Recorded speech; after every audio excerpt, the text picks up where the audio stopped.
Hey team, we're here for back, biceps, and shoulders today.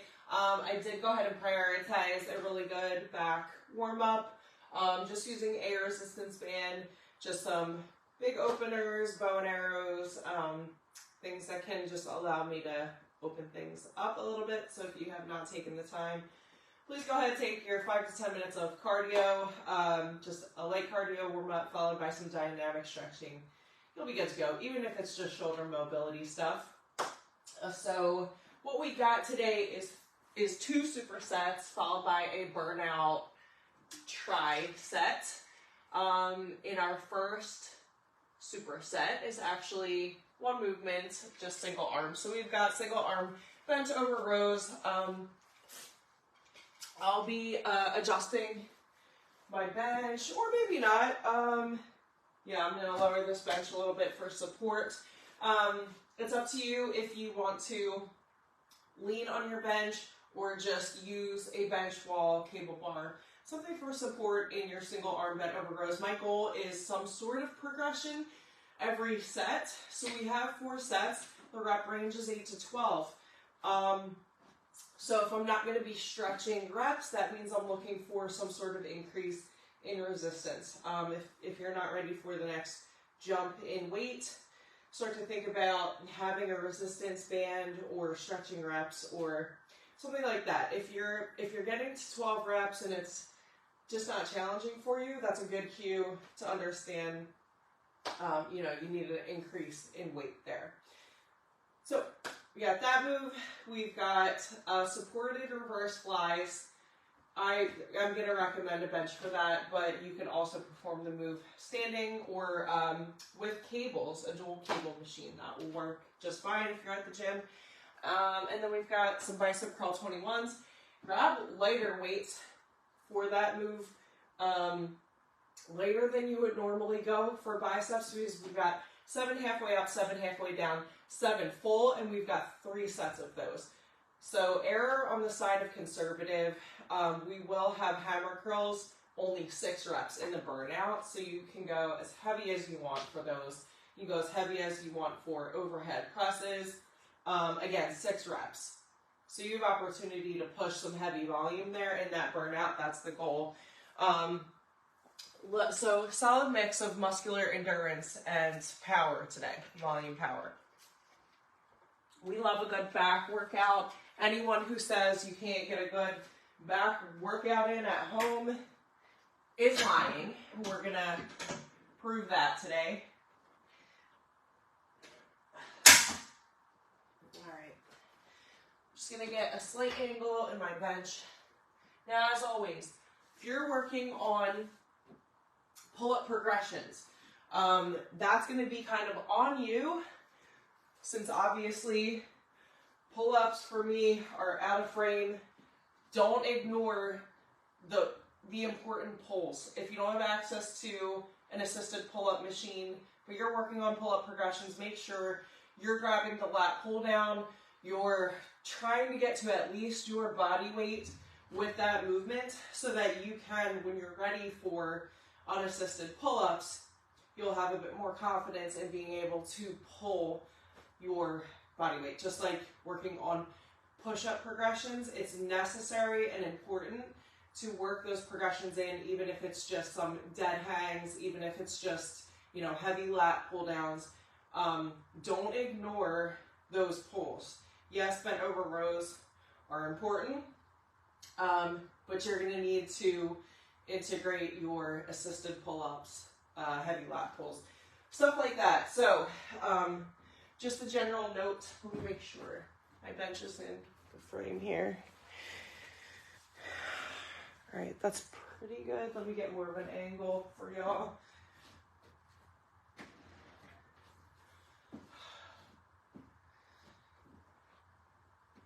You'll notice that the back workouts here in video format may feel shorter.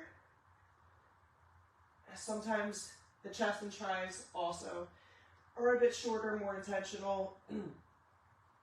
And that's the reason I want you to have plenty of opportunities to work on pull-ups in either your pull day or back day, or on a leg day, or a rest day.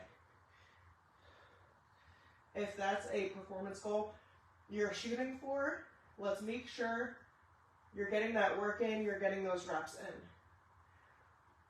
in. Obviously, we're working on mimicking the same exact amount of reps on one side versus the other, even though one side might be more challenging than the other, which is normal.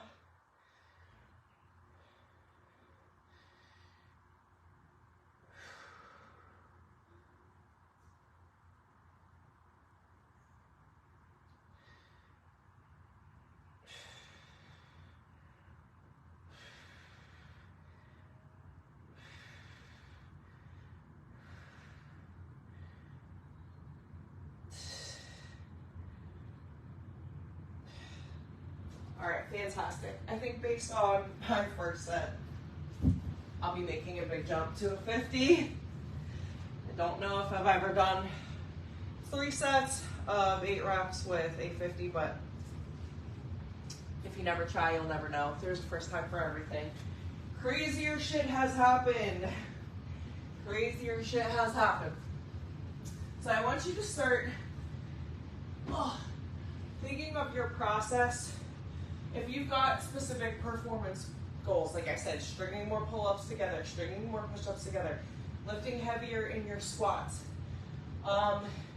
getting more glute gains, right? Like if you want booty growth, but you're not doing the movements, you're not going heavy, you're not training to failure, well, that's like being an athlete saying you want to go D1, but you're not putting in extra reps outside of practice. It's just never going to be a thing. So I want you to look at your process the same way you would coach your child through their sports season. If your child's complaining about playing time or not improving in certain skills, but they're also not putting in the work, what would you tell them? What would you tell them? The great athletes are not just going to practice and that's it. They're at home working on things. They have a ball in their hand. They have a tennis ball that they're working on with reaction times. They've got a stick in their hand. They're shooting basketballs. Whatever it is, they are putting in those extra reps. It's about preparation. The better prepared you are, the more confident you will be stepping into the arena, right?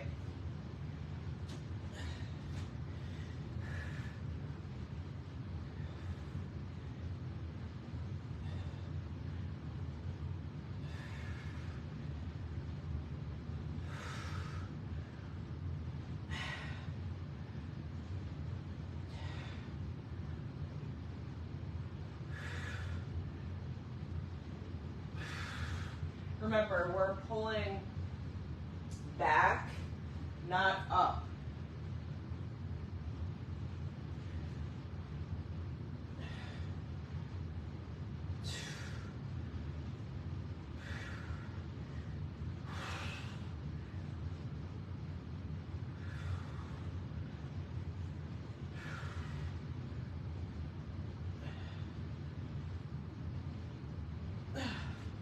Good. Now remember, in this movement, you want to avoid sort of allowing the bicep or even tricep to take over, which can happen. So if you are square, you'll have a better opportunity of engaging the lat versus if you're coming in on an angle like this, all right? So avoid using momentum like pulling a lawnmower. You want to stay in your start position, right? So once you lift up that weight, you get in your start position, you engage that lat. It is not starting the rep from the bottom. I see that a lot. So avoid doing that, which is going to give you proper lat engagement. I'll even overemphasize for you in this set, this third set right here. I do this with lat pull downs as well. Once you lift, get in your start position, Roll the shoulder back, lat engaged.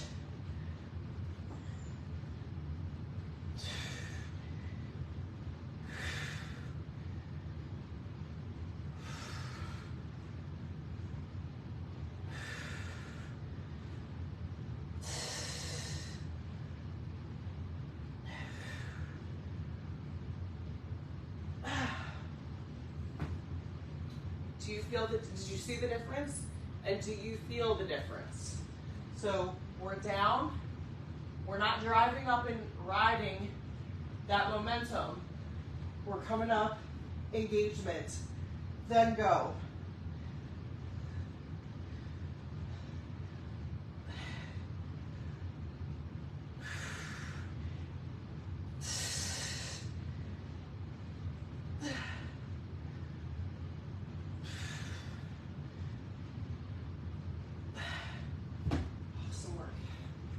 Failed to remove my rings. Let me do that before I bust a diamond, pinch something, break a knuckle. That would be like the least fun thing ever today. All right. Last set, best set coming. Here we go. Woo.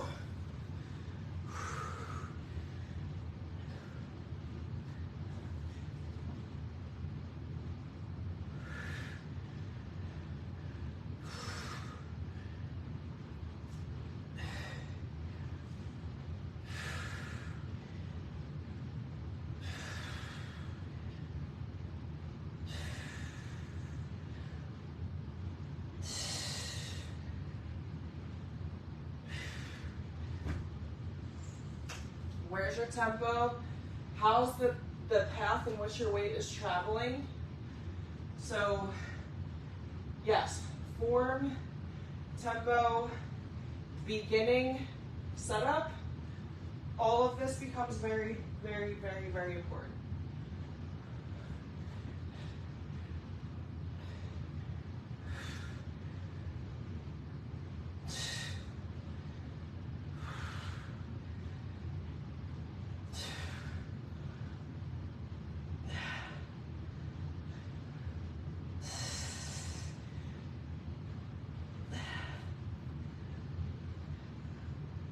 With control. All right, good, fantastic. Woo. If somebody said you'd be using 50-pound dumbbells for 3 sets of 8 reps, I'd be like, yo, you're crazy. Like maybe a set of 6, maybe 1 set of 8. I don't think I've ever been able to duplicate that. So that feels pretty good. Feels pretty good. Can go one more notch above. What we got? A reverse fly. What we got? Dumbbell 21. Yeah, okay. So I'm gonna go conservative here and start with 8s.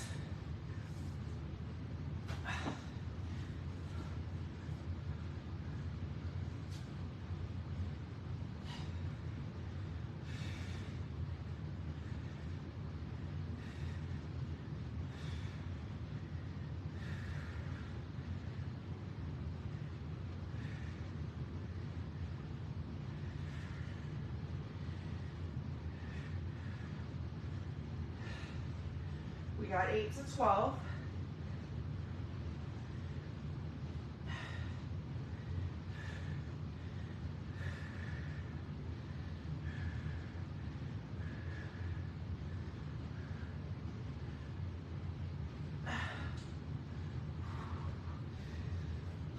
I'm going to keep these 8s for the bicep 21s.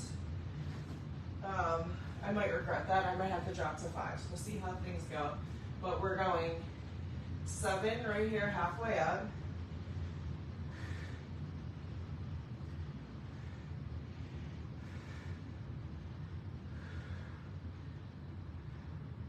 Complete that full rep. 7 halfway down.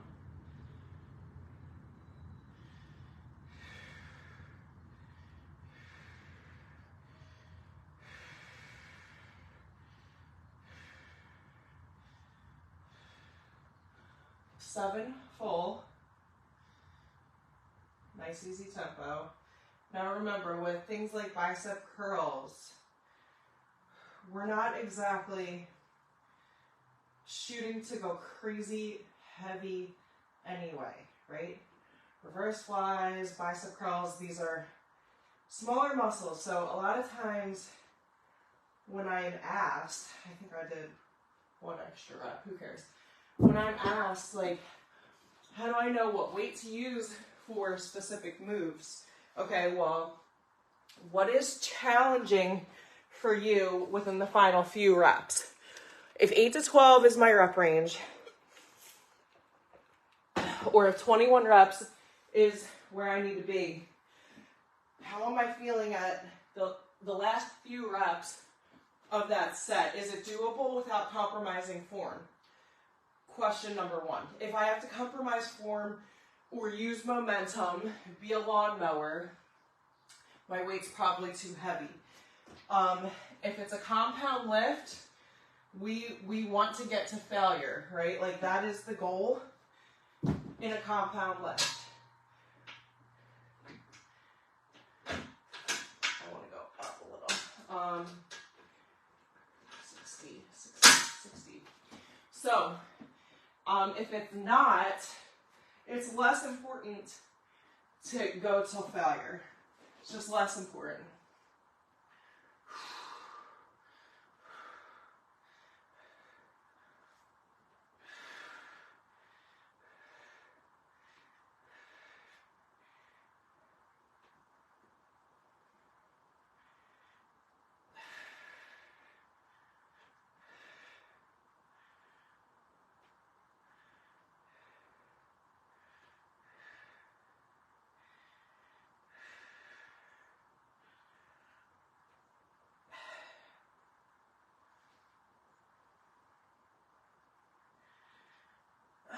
Whew.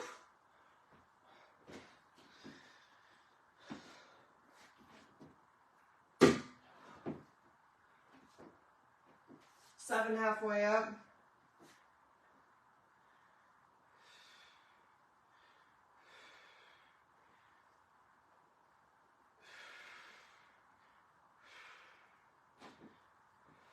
Complete that.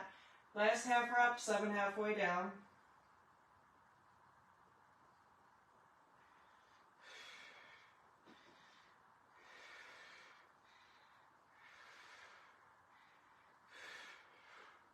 So right now, I'm already feeling the burn, and I've got 7 more reps.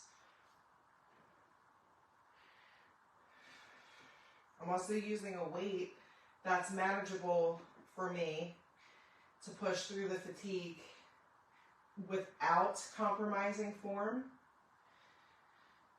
Yes, so the last 2 to 3 reps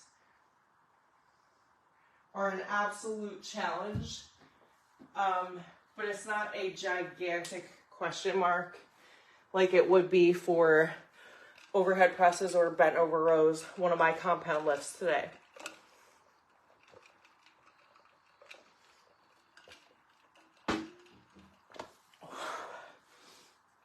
Okay, last set, best set. If you're still recovering, take that time to recover.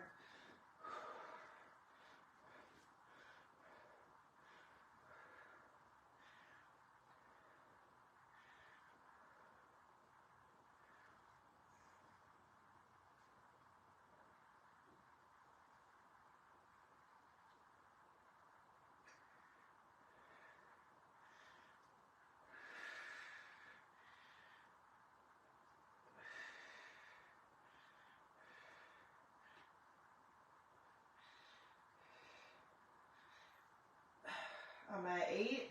Whew.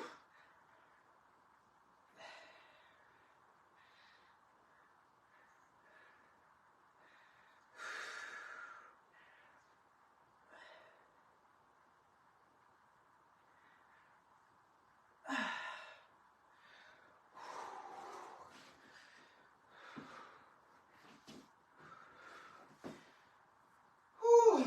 All right, here we go. Let's get it right.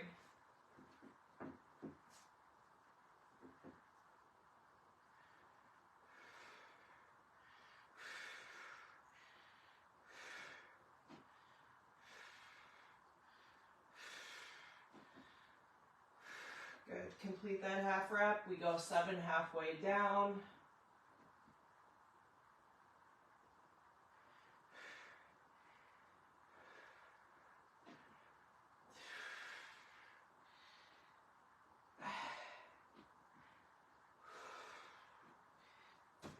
Quick little shakeout for me. Here we go, 7 full.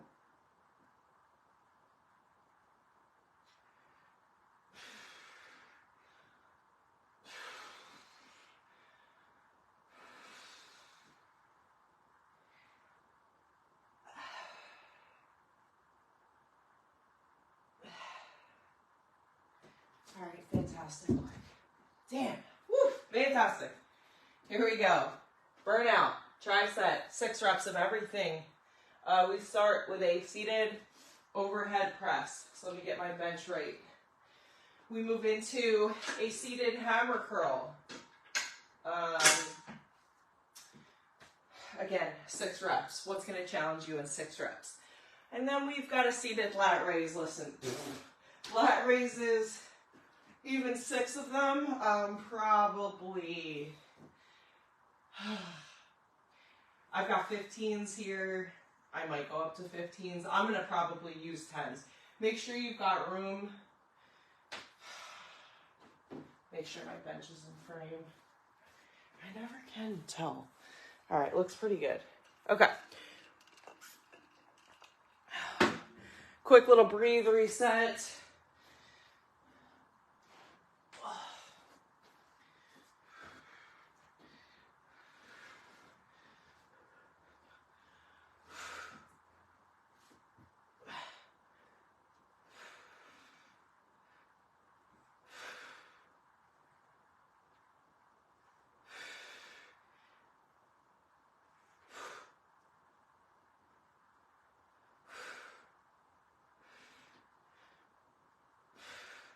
I need to slow down my tempo next round. Now, if you're not confident in going as heavy as you want to for those 6 reps for overhead presses, you don't have a spotter, or you're just not,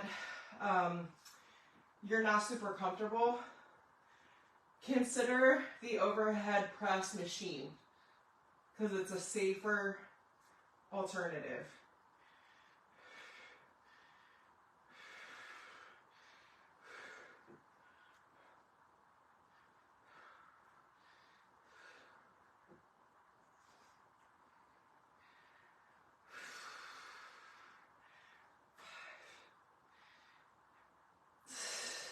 I need this recovery before I'm going to pick up 30s.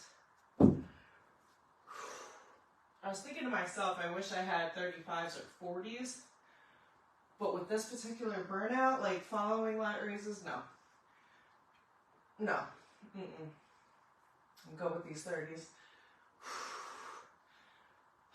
Take a beat, take a breath, have a reset moment.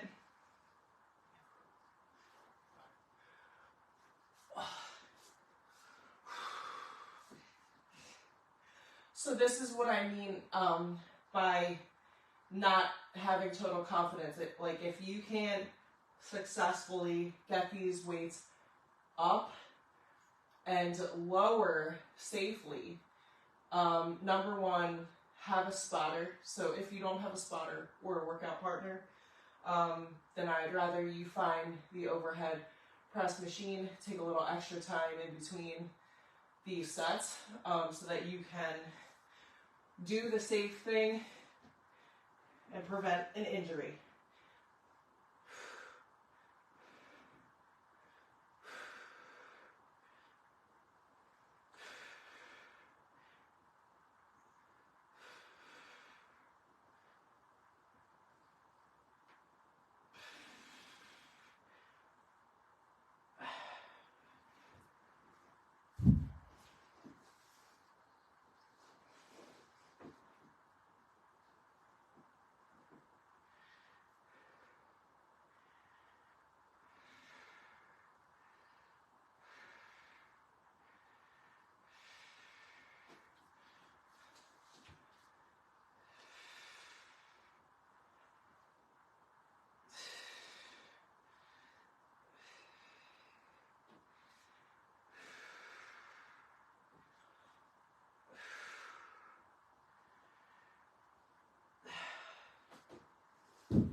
Okay, last rest. Whew. Last little bit of rest. I know you got it in you. How do you want to progress? This is your last opportunity to get to failure with these overhead presses. So how do you want to achieve that? How do you want to progress? What increase do you want to make? How do you want to make this your best set in terms of level of effort?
My God. Way to work through that challenge. Way to show up. Way to work through the discomfort. You knew the discomfort was coming. You chose to fucking go right to it, right through it, instead of avoid it, instead of turn around, instead of quit. Slay your day, go hydrate, eat, stretch, move, and I'll see you next time.